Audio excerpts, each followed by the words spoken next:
Donc nous allons continuer dans notre partage que nous avions débuté il y a de cela peut-être 3 jours, je crois.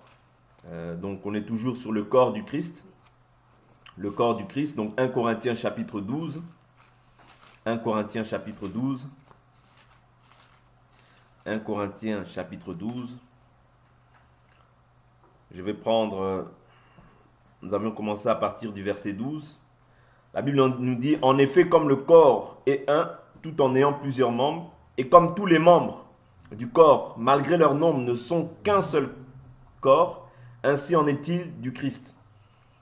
Car c'est dans un seul esprit que nous tous, pour former un seul corps, avons été baptisés, soit juifs, soit grecs, soit esclaves, soit libres, et nous avons tous été abreuvés d'un seul esprit. Oui. Nous avons tous été abreuvés d'un seul esprit. La Bible nous dit, dans le livre de 2 Corinthiens chapitre 5 verset 16, « Si nous avons connu Christ selon la chair, aujourd'hui nous ne le connaissons plus ainsi. » C'est-à-dire dans l'église, quand nous venons dans l'église ou bien quand nous sommes régénérés, parce que la régénération c'est le fait d'avoir reçu Jésus en nous. Vous voyez, quand nous recevons Jésus, nous sommes régénérés, nous sommes sauvés. Okay? Nous sommes passés de la mort à la vie. Mais Dieu doit commencer aussi à faire un travail dans la vie de chacun d'entre nous. Vous voyez, parce que même si nous sommes régénérés, cela ne veut pas dire que automatiquement nous avons la nature parfaite de Dieu. Non. Voilà pourquoi Dieu établit un corps qu'on appelle aussi un corps ministériel, ouais, ou bien un corps de ministres, dans lequel il met les apôtres, les pasteurs, les docteurs, les évangélistes, les prophètes, pour perfectionner les saints. Ouais. C'est-à-dire le perfectionnement du corps du Christ ne vient que par le ministère de la parole. Voilà pourquoi, quand Dieu sauve, il place aussi une personne au devant d'une autre personne. Pourquoi? Pour lui montrer comment marcher dans la maison de Dieu. Pour qu'il y ait un travail au niveau de son âme, c'est-à-dire ce qu'on appelle le renouvellement de l'intelligence dans l'homme intérieur. C'est-à-dire comprendre comment maintenant on sert Dieu dans la maison de Dieu. C'est-à-dire chercher maintenant la volonté parfaite de Dieu. Vous voyez, c'est par l'enseignement. Parce que par l'enseignement, plus nous écoutons la parole, plus nous sommes transformés en la même image. C'est ça que la Bible nous dit. Vous voyez, c'est-à-dire, plus nous écoutons, plus nous sommes transformés en la même image. Le but de l'édification, c'est ça. C'est-à-dire, écouter, parce que la foi vient de ce qu'on entend. Plus on écoute, plus on croit. Plus on écoute, plus on croit, plus on grandit. C'est-à-dire, tu peux avoir ta manière de vivre, ton style de vivre que tu avais avant, mais Dieu, quand il vient, doit faire maintenant un travail. Oui, un travail, pourquoi? Afin que la maturité maintenant puisse se manifester dans ta vie. C'est ça le rôle du corps. Voilà pourquoi chacun avait sa culture, chacun avait sa manière de vivre, son style de vie. Oui, mais quand je viens en Christ, ce n'est plus moi qui vis, c'est Christ qui vit en moi. Oui? Si Christ vit en toi, le corps est mort. Ok?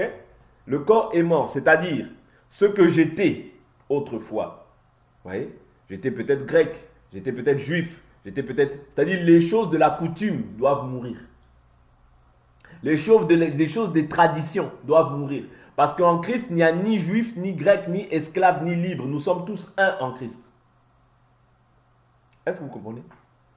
Nous sommes tous un parce que nous sommes unis par le lien de l'esprit, par le lien de la parole, autrement dit. C'est ça qui forme le corps. C'est-à-dire le corps, bien qu'il ait le corps tel qu'il est, vous voyez, nous sommes plusieurs membres, un seul corps, qui nous lie comment? Par le lien de la parole. C'est-à-dire c'est la parole qui doit primer, c'est la parole qui doit régner au centre de tout ce que nous faisons. Et c'est la parole qui va maintenant être le conducteur de ma vie. Est-ce que vous comprenez? C'est très important. Parce que chacun avait sa manière de vivre. Oh, moi j'aime ci. Oh, moi je suis congolais. Oh, moi je suis ivoirien. Oh, moi, nous, on ne parle pas comme ça. Nous. Non, Dieu va enlever le toi, le go, l'orgueil. Toutes ces choses-là, ces rapines qui sont en toi, Dieu doit balayer ces choses-là afin que maintenant tu vives selon lui et non plus selon toi. C'est très important. Oui. Parce que le moi, je vous ai toujours dit, le moi crée l'orgueil. Ou bien le moi va créer l'opposition.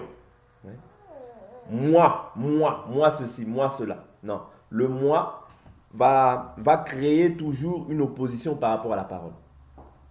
Nous, par exemple, aujourd'hui, on voit beaucoup ces choses-là. Tu vas voir qu'il y a des églises des Moulouba, il y a des églises des Congolais, il y a des églises des... Ce sont des choses sectaires qui n'ont rien à voir dans l'église. Parce que Jésus, quand il nous a rachetés, la Bible nous dit, il a racheté un peuple de toute race, de toute nation, de toute tribu, de toute langue, de tout peuple. Et il a fait de nous un royaume de sacrificateurs. Ça veut dire que ces choses-là, en fait, créent une barrière à l'évangélisation. Quand je parle de l'évangélisation, c'est le fait de pouvoir prêcher la parole. Ça crée une barrière. C'est-à-dire les blancs entre les blancs, les noirs avec les noirs, les arabes, ça c'est les églises des arabes, ça c'est les églises des noirs. Ça n'existe pas dans la Bible. Ça n'existe pas. Vous voyez? C'est-à-dire quand Dieu vient, celui qui croira sera sauvé. Vous comprenez? Voilà pourquoi on doit mettre nos manières de vivre d'autrefois de côté. Pourquoi? Pour ne pas créer d'obstacles à l'évangile. C'est très important. Parce que l'évangile, si on le prêche dans sa simplicité, que ce soit un blanc, que ce soit un arabe, que ce soit un chinois, que ce soit qui que ce soit, je parle à tout le monde de l'évangile. Je ne veux pas parler là où ça m'arrange. Vous comprenez? C'est-à-dire on parle à tout le monde de l'évangile. Pourquoi? Pour ne pas créer de barrières. Parce que Jésus n'est pas venu pour sauver seulement les noirs, seulement les juifs. Non, il est venu pour sauver tous ceux qui croiront. Bon, nous croyons avec l'enseignement que ceux qui sont destinés, ils écouteront cette parole pour pouvoir aller à l'enlèvement. Vous voyez? Mais néanmoins, il faut que nous comprenions en fait le sens du corps. Le sens du corps, c'est vraiment que tu sois juif, que tu sois grec, que tu sois libre ou esclave. Aujourd'hui, nous sommes un en Christ. Vous voyez? Nous sommes un en Christ. Donc aujourd'hui, il n'y a pas de division à mettre. Pourquoi je vous dis ça? Parce que c'est des choses qui avaient commencé à s'exercer aussi au sein de l'église de Corinthe. Nous avions vu ces choses-là. Vous voyez? L'église était divisée. D'autres disaient, moi je suis de Paul, moi je suis d'Apollos, moi je suis de Christ. Christ est-il divisé? Vous voyez? Mais aujourd'hui, c'est ça qui règne. Ce qui règne, c'est les églises des Congolais, ça c'est l'église des Ivoiriens, ça c'est les églises des Blancs. Non, ça n'existe pas au sein de l'église. Ça, on met des barrières au salut pour les gens. Le corps est formé, c'est-à-dire il n'y a qu'un seul corps, le corps de Christ. Vous voyez, il y a beaucoup de personnes qui ont adhéré à des églises locales, bien, ou à des localités d'église, mais tout le monde ne fait pas partie de l'église corps. L'église corps du Christ, elle est parfaite. L'église locale, il y a des imperfections. Je ne sais pas si vous comprenez. L'église corps du Christ, ceux qui ont cru en Jésus, qui ont été greffés, qui ont reçu le véritable évangile, qui se sont repentis sincèrement, ils sont maintenant l'église corps du Christ. Ok? Mais dans une localité comme ça, ils appartiennent peut-être, c'est-à-dire dans leur localité, ils côtoient peut-être tel ou tel frère avec lequel ils communient, vous voyez, tout autour de la parole. Vous comprenez? Mais dans l'église locale, il y a des imperfections. Mais dans l'église corps, il n'y a pas d'imperfection. L'église corps du Christ, elle est parfaite. Parce que ça, c'est le modèle par excellence de Christ. Vous voyez? Parce que Jésus, quand il nous rachète, il nous greffe à l'olivier franc ou bien à l'église corps. Vous voyez? Mais physiquement comme ça, j'ai peut-être une localité où je me rassemble pour pouvoir communier, tout simplement. Mais là-bas, il y a des imperfections. Et c'est ces imperfections-là que nous devons corriger afin que ces choses-là ne soient pas une gangrène dans nos vies. Que ces choses-là ne grandissent pas en nous. Parce qu'en Israël, quand il y avait la lèpre, qu'est-ce qu'on devait faire? On devait cesser la lèpre. C'est-à-dire on devait mettre la personne hors du camp, vous voyez, hors du camp, pour que cette lèpre-là s'arrête. Or, la lèpre, c'est quoi? C'est le symbole du péché. Vous voyez? La lèpre, c'est le symbole du péché. Or, quand nous voyons le péché, n'importe quel péché, parce que ça aussi, c'est un péché en soi. Vous voyez? Parce que aujourd'hui, que tu sois grec, juif, congolais, camerounais, quoi que ce soit, ça ne m'intéresse pas. Paul dit quoi? Je n'ai cherché à savoir en vous que Christ est Christ crucifié. C'est-à-dire ce qu'on doit savoir, c'est comment est-ce que les gens manifestent la vie de Dieu au quotidien. Comment est-ce que les gens pratiquent la vie de Dieu. C'est ça. Paul dit, je n'ai cherché à savoir Christ et Christ crucifié. Je n'ai cherché à savoir de vous. C'est-à-dire que tu sois millionnaire, c'est ton choix. Ça ne m'intéresse pas. Ce n'est pas ça mon but. Mon but, c'est de voir comment tu évolues dans la foi. Comment est-ce que cette parole prend vie en toi. Vous voyez, comment est-ce que tu manifestes la parole au quotidien. C'est ça le but ultime pour un enfant de Dieu, ou pour un prédicateur, ou pour quelqu'un qui encadre. C'est de voir comment est-ce que les gens mettent la parole en pratique. Ouais. Comment cette parole-là qu'ils reçoivent, elle devient maintenant vie en eux. Ouais. Parce que cette parole-là, la Bible nous dit qu'elle est esprit et vie. Ouais. Comme elle est esprit, ouais, mais elle doit prendre maintenant un corps. De la même manière que Jésus est Dieu, dans sa position de Père, il est esprit. Mais quand il prend un corps, c'est par le corps qu'il manifeste la vie. Est-ce que vous comprenez? Parce que le sang est manifesté par le corps. Or, Dieu, dans sa position d'esprit, il ne peut pas verser le sang. Mais quand il prend un corps, il peut verser le sang pour racheter. Voilà pourquoi la parole aussi, en nous, ne doit pas seulement rester esprit, mais elle doit être vie. C'est-à-dire quelque chose de vécu. Ouais. Parce que nous sommes un corps. Or, dans le corps, je vous l'ai dit hier que si un membre souffre, tous les membres souffrent avec lui. Vous voyez? Si un membre de mon corps souffre, tous les membres doivent souffrir avec lui. Je ne peux pas dire que je suis un enfant de Dieu ou dire que je suis chrétien et voir un membre dans la souffrance sans m'en soucier, sans que cela puisse me faire quelque chose. Non. Vous voyez? Non. Parce que la Bible nous dit que ne fais pas ce que tu ne voudrais pas qu'on te fasse. Vous voyez? Quand tu traverses des moments difficiles, il faut, pour que l'amour de Dieu puisse être manifesté, il faut que je puisse t'assister aussi dans cette difficulté. C'est très important. C'est ça même l'essence du corps. C'est ça même, c'est-à-dire les petites choses dans lesquelles on n'est pas fidèle. Or, Jésus nous dit quoi? Celui qui est fidèle dans les petites choses, l'est aussi dans ce qui est important. Ouais, la fidélité dans les petites choses va déterminer aussi la fidélité dans les grandes choses. Ouais. Quand on est fidèle dans les petites choses, qui nous semblent comme étant rien, tu seras aussi fidèle dans les grandes choses. Parce que la fidélité que tu manifestes là, c'est-à-dire, c'est déjà un miroir. C'est-à-dire, au travers de ça, on peut voir s'il sera fidèle dans les grandes choses. C'est très important. Vous comprenez? Ce n'est pas en rien. Voilà pourquoi Dieu même nous met à l'épreuve dans ces choses. Nous met à l'épreuve pour voir déjà, est-ce que avec ça, ce que je te donne, est-ce que tu es déjà fidèle? Ouais. Si tu n'es pas fidèle avec 2, 3, 5, 6, 7, 10 personnes, comment est-ce que tu seras fidèle quand on va te donner 20, 30 personnes? Tu ne le seras pas. Pourquoi? Parce que déjà avec peu, tu ne l'as pas été. Ouais. C'est un test que Dieu nous fait aussi. Est-ce que vous comprenez? Voilà pourquoi je vous dis que nous sommes un corps. Dans le corps, si un membre souffre, tous les membres souffrent avec lui. C'est là où Dieu voudrait nous voir. C'est ça l'amour excellent. Ouais. L'amour par excellence, c'est ça. C'est-à-dire, Jésus même le dira, dans la parabole, il dira que vous m'avez vu en prison. Vous ne m'avez pas visité. Vous comprenez? Ça veut dire la visite là démontre, c'est-à-dire voilà, c'est ça la foi aussi avec les œuvres. Ouais. La foi sans œuvre est une foi morte. Vous m'avez vu en prison, vous ne m'avez pas visité. Vous m'avez vu avoir faim, hein, vous ne m'avez pas donné à manger. Vous m'avez vu nu et vous ne m'avez pas vêtu. Est-ce que vous comprenez? La foi sans œuvre est une foi morte. Oui. Mais Jésus dit maintenant, il dira ça aux méchants. Les méchants ils diront, oh, quand est-ce que nous t'avons vu nu? Ils diront dans la mesure où vous avez fait ça à l'un de ces plus petits de mes disciples en qualité de frère, c'est à moi que vous l'avez fait. Vous comprenez? C'est-à-dire aujourd'hui, si je dis que j'aime Dieu, je dois aimer aussi mon frère que je vois. Même s'il m'a fait du mal, même s'il m'a causé du tort, même s'il m'a volé l'argent, ce qui nous unit est beaucoup plus fort que ce qui peut nous diviser. Je prends un exemple. Tu peux être dans un couple, dans les couples des fois aussi, la Bible nous dit, même si on ne voit pas, même si quand tu vas dans un couple, tu vas les voir, ah tout va bien, ah ça va, oui, oh ça va très bien, ça va très bien. Mais l'écriture ne peut être abolie. L'écriture nous dit quoi? 1 Corinthiens 7, que ceux qui veulent se marier auront des quoi? Des tribulations dans la chair. Ça veut dire que dans tout mariage, même si les gens vont bien, même si, il y a toujours des petites tribulations. Parce que c'est l'écriture. Même si quelqu'un me dit, oh non, moi non.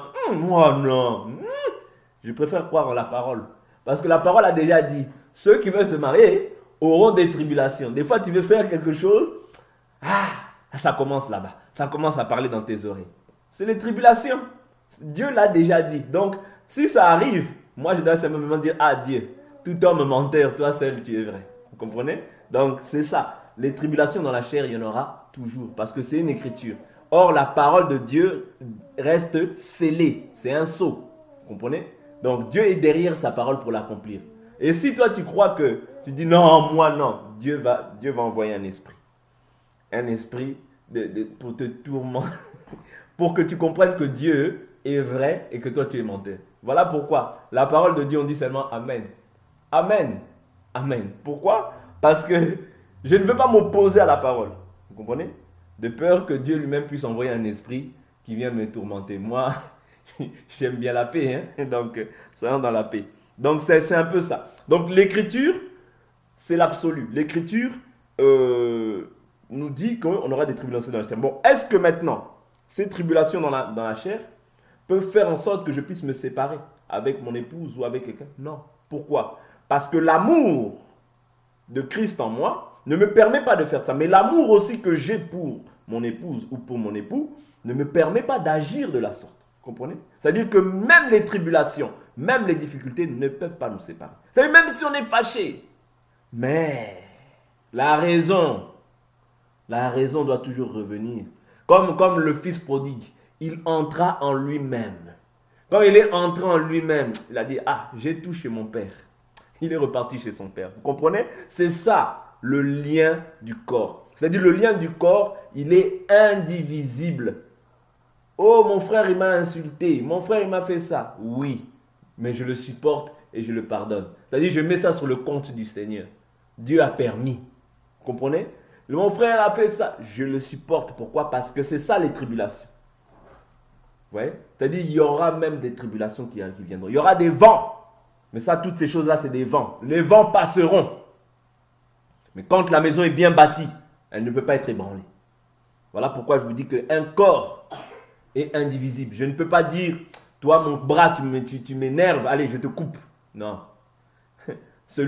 Comment est-ce que la Bible nous dit, on n'a jamais vu quelqu'un maltraiter sa propre chair.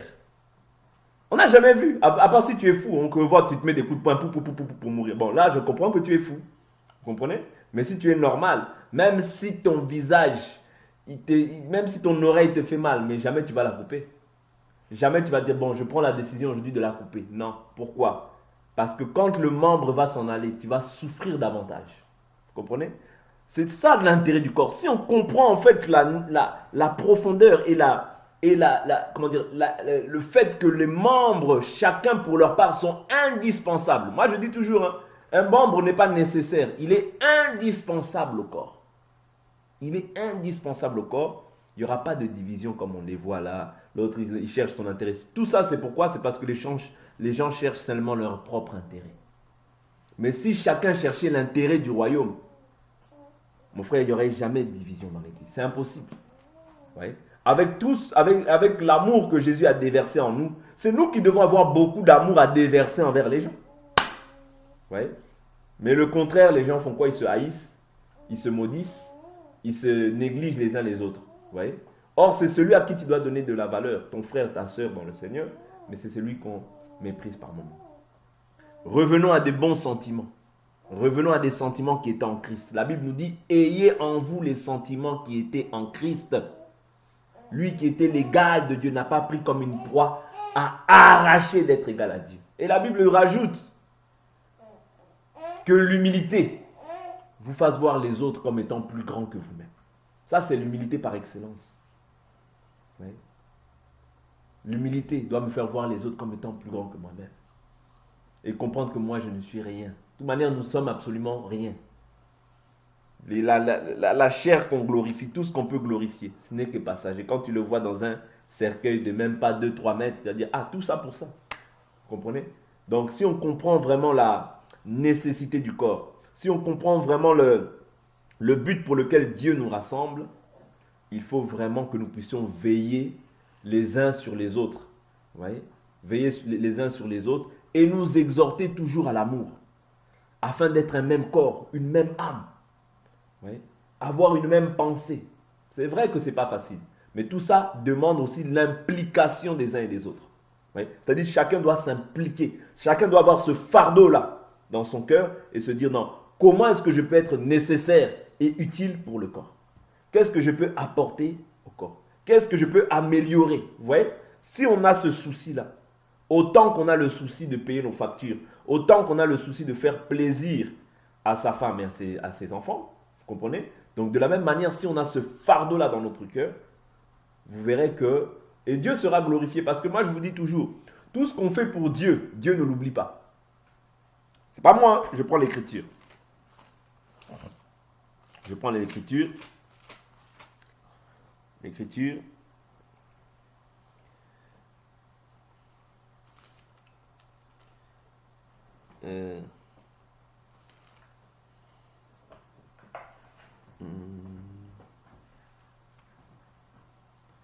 Aussi, nous glorifions-nous dans...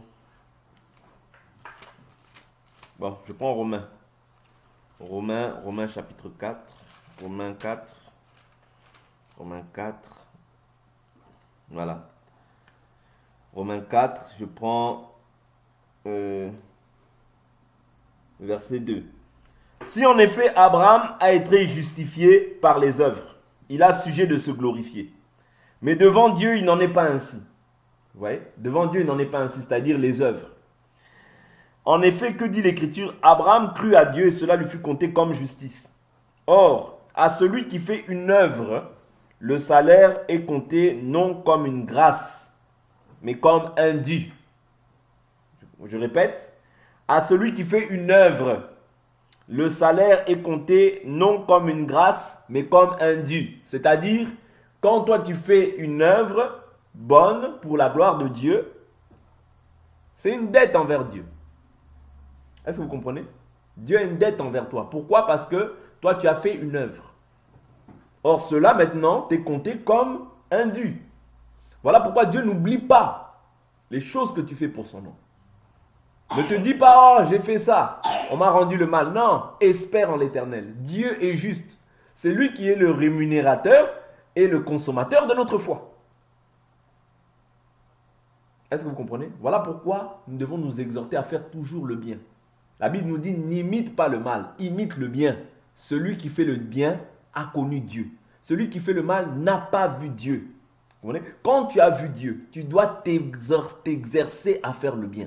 T'exercer à la piété, aux règles de la doctrine que Jésus ainsi que les apôtres nous ont léguées. C'est très important.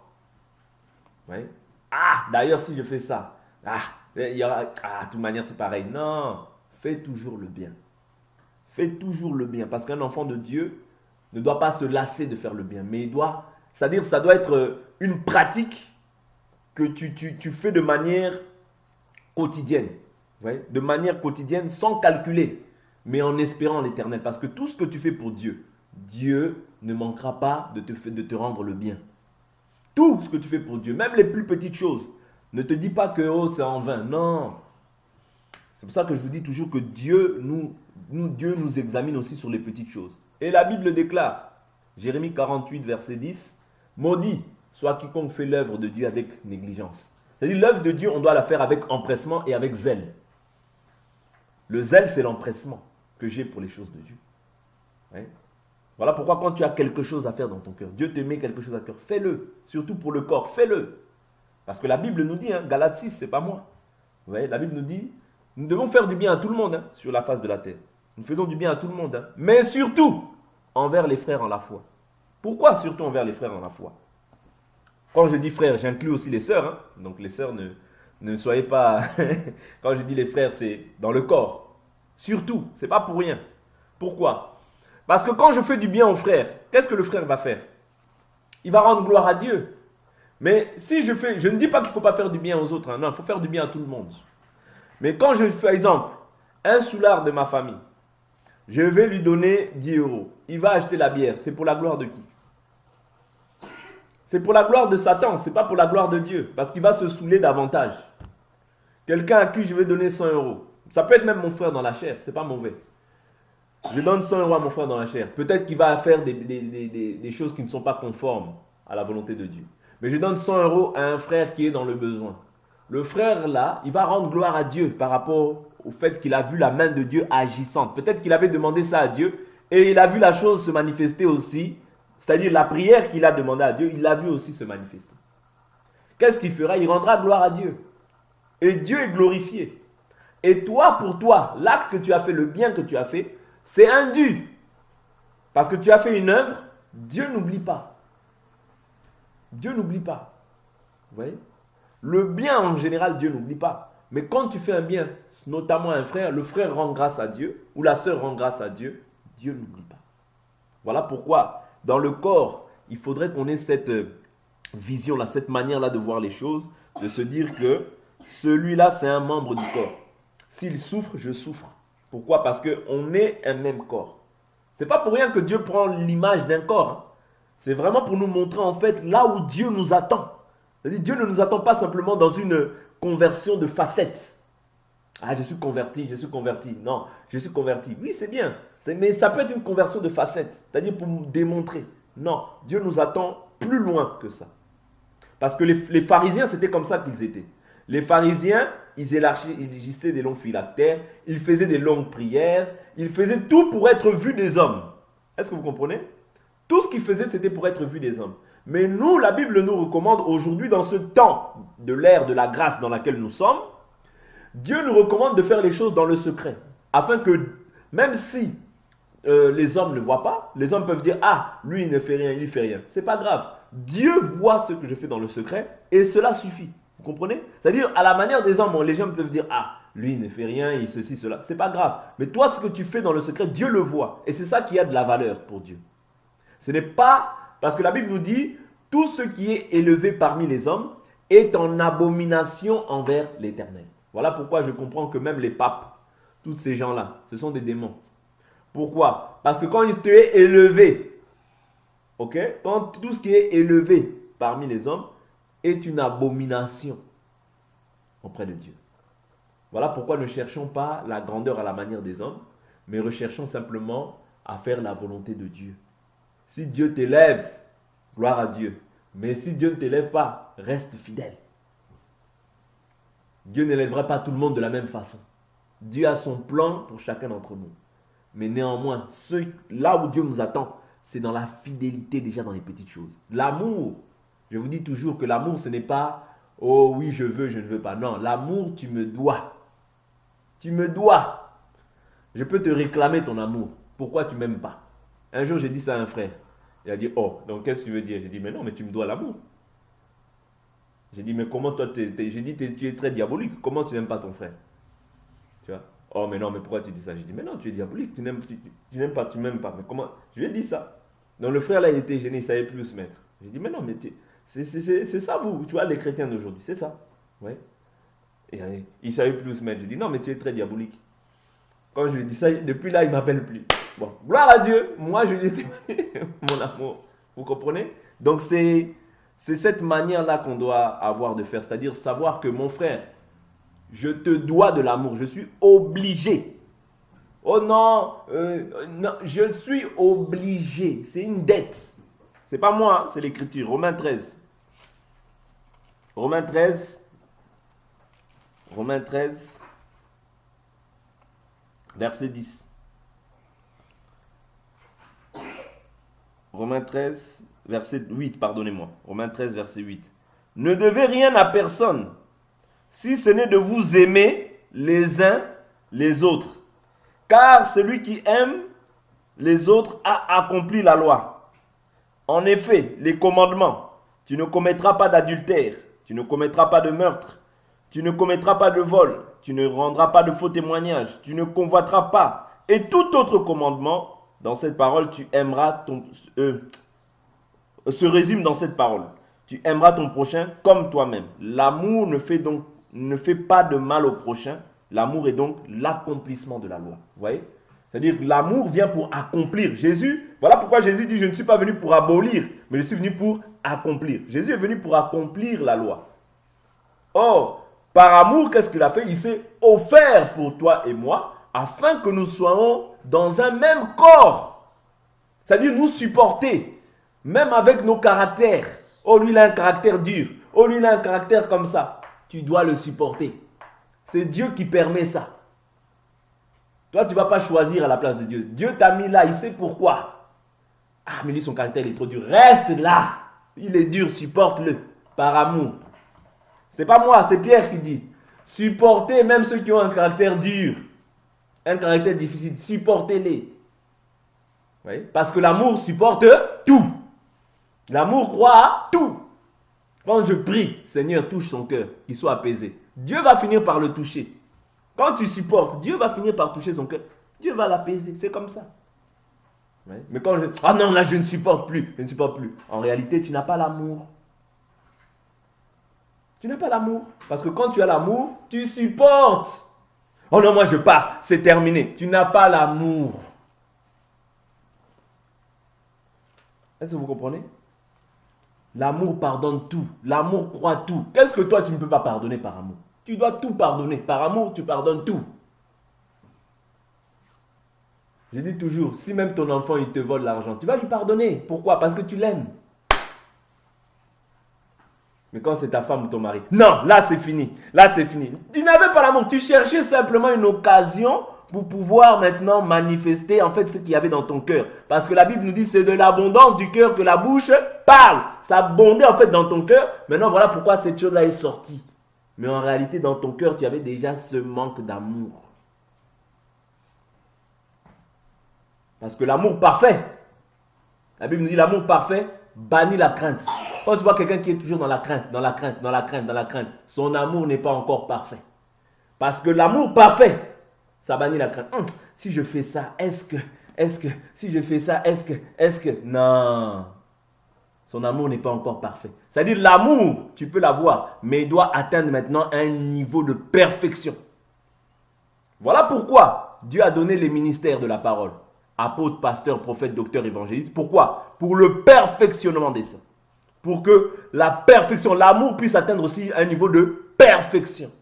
Parce que tu peux avoir l'amour, mais tu dois avoir un amour parfait. Quand tu soupçonnes, est-ce que lui, il ne va pas me faire ça? Est-ce qu'elle, elle ne va pas me faire ça? Ton amour n'est pas encore parfait. Ton amour doit atteindre un niveau de perfection. Mais ça, c'est par le moyen de l'enseignement. Parce que c'est l'enseignement qui va créer ça dans ta vie. Et celui qui refuse l'enseignement, il refuse Dieu. Il refuse que Dieu puisse travailler dans son cœur. Est-ce que vous comprenez? Donc que Dieu nous bénisse.